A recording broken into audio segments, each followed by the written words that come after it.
Semo karima chia kujia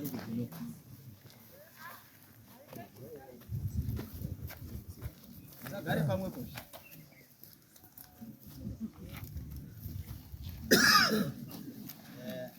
Inspection. Inspection. Yes. All right. Takasvika hapa nzvimbo pane dispute. Hatina kuona chinobatika chekuti munda ndewa Gune kana kuti ndewa Nyagwaya. Hapana kana muti kana makondwa anoratidza kuti ndaigumane apa, ndaigumane apa. Saka hatina watinogona kuti munda uyu ndewa Nhingi, uyu ndewa Nhingi. Tada kutozwa kudari kuti Sabhuku wakati chi?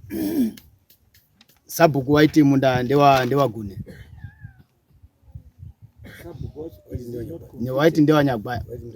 Is he not conflicted? Not conflicted. He should be. Huh? He is conflicted. Dian Sabhuku wacho?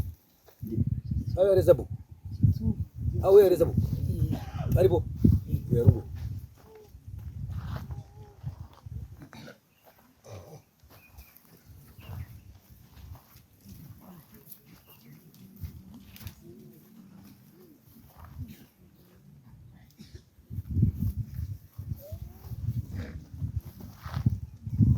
Sabhuku, makaita Sabhuku rini?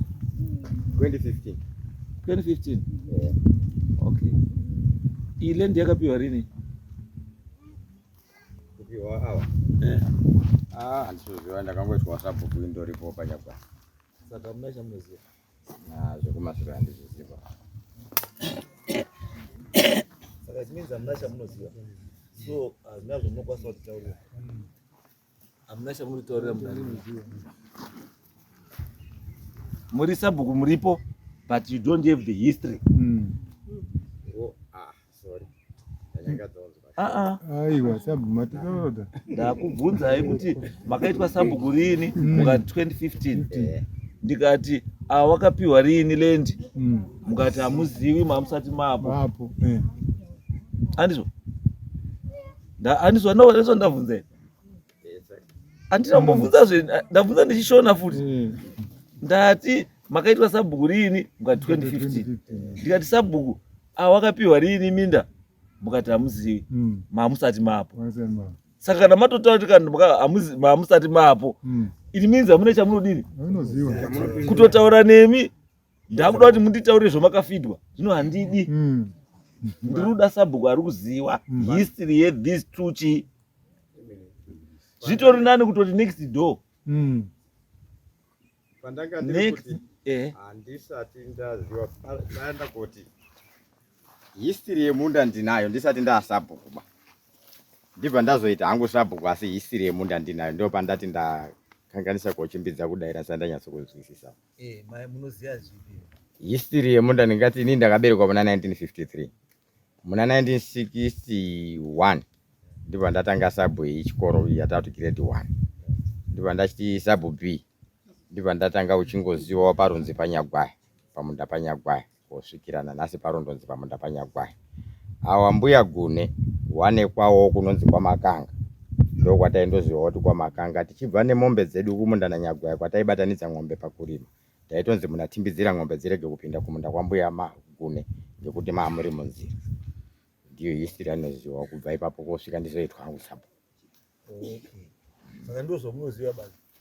Ndozvandinoziva. Iyese. Yamataura iyese. Makazwawo. But chamunoziva hapana.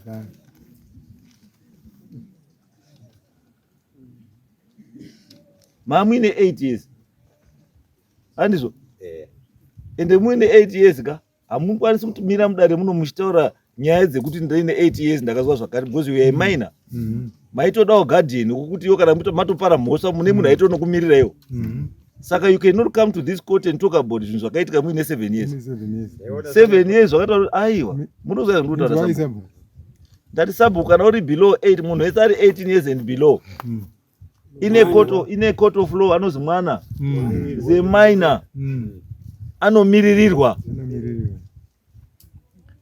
Saka muda kuti dare rino iri ndibvumire kuti kamwana kamiririre iko kaimiririrwawo. Ndiruda vanhu vaimiririra kamwana, waitaurira kamwana kuti musapinze mombe ngeapo, ndiyo ndiri kuda iyeyo, noti vaitaurirwa kuti usapinze mombe apo. Because vaitaurwa kuti usapinze mombe apo kutaurwa kuti anga asingazivi. Ndosaka aizi usapinze mombe ngeapo because waisaziva. And up to today hauzivi because you were never told.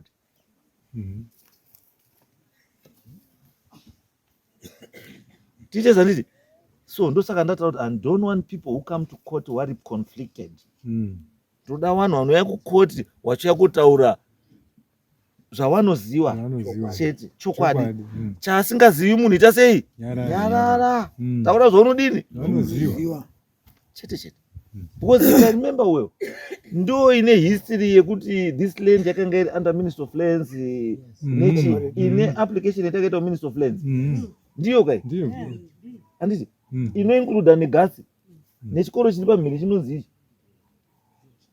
Chitombo. Kwaiendeswa wematsamba wemuchato. Ndiko kako. Right.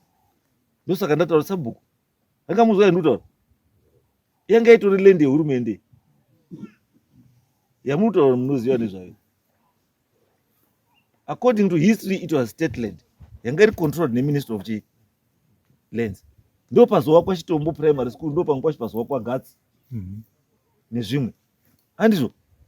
Minda yese yaipiwa yematsamba inozikanwa kuti minda yetsamba yaipiwa yaipiwa pakati nepakati yakapiwa gorera pakati. Wani history iyo hasi sabhuku paMinister of Lands. Saka sabhuku akataura naizvozvo anenge ari unyipa. Sorry yenyu kutaura. Because you can only find these records Minister of Lands. And on top of that, chimwe chiripo on top of that, ndechekuti maofisi ana muzviti aizi madistrict commissioners. Handizvo? Maofisi emadistrict commissioners akavhurwa 1953. Anything before 1953 you cannot find that history. And by then mamusati mabarwa.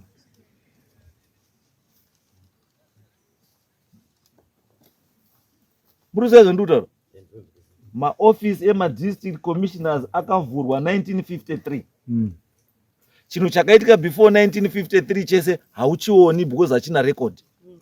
Kana urutopiwa record ndio inonzi oral tradition.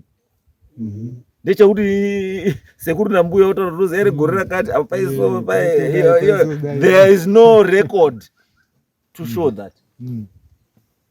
Asi pakazoitwa Gatsi secondary, Gatsi primary, Chitombo secondary, zvaane record because zva under ministry yechi district office ya commissioner ndio yaituma madomain.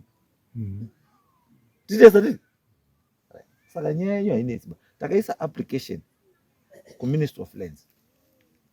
Tiri kunoita inspection in local inini na district lands officer ne DDC's office. Tiri kuya pa ground. Tipei a week inenge yabuda tsamba hiyo. Tukuya pa ground so that ti determine chaizvo kuti mugano wehurumende wanga uri apa uchitangira apa, mugano wecommunal kwasabhuku waitangira apa uchienda kupi uchienda huko. Hatidi vanhu vanonyeperana, musanyeperana ba. Imwe aitoro badzi modhakwa morara ikona kunyeperana.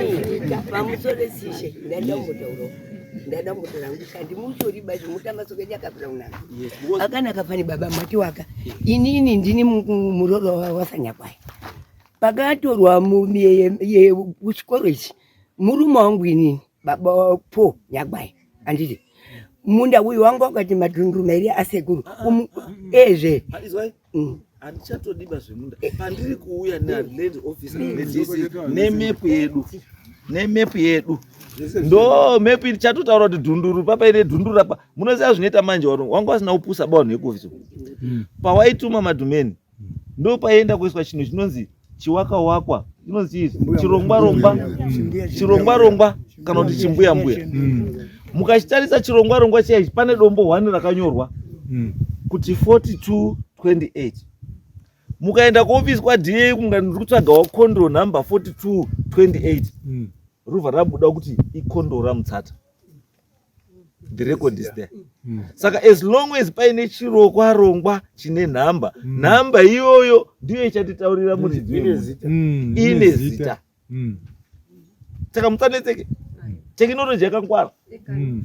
Tiri kuuya ikoko, saka tiri kupai date in the next week or so. Tiri kuuyako the relevant ministry. Tova tapa decision iri fair. Handidiba kuti nditorere munda wamai avo ndichipa awa, kana nditorere munda wamai avo ndichipa awa. Hazviiti. Handidi. Ndinoda kuti tiri paground munhu wese obvaona zvishuwa kuti apa ndaida kutora zvisizvo zvangu. Kana kutoshaya chii kuti kutoita no man's land kutozi papasina munhu, muri kurwirana chinhu chomuri kuziva kuti papasina munhu. Zvese mapepa anodini zvese. Enda henyu next case tona tokupai next date next week. Ndikusangana next case.